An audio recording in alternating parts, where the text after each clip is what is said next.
Sorry sa nangyari kahapon. Sobrang excited kasi ako mag-Game 5, kaya nauna na akong sumilip sa mga tanong.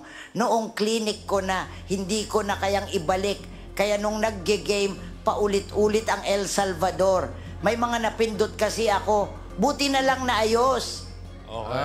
Okay. Buti na lang. Papuyat, no? Papuyat. Okay na. Okay na ang computer natin. Safe na maglaro. Pwede na maglaro. Sino ba gumawa ng computer? Sino nag-ayos? Oo nga. Oo, Vic. Maayos na. Buti na lang at naayos ni Brad. Oh, Si Brad. Brad. Yung boyfriend ni Ellen. Siya yung nakaayos ng computer? Oh, Vic. Magaling yon. Matalino. IT yun si Brad.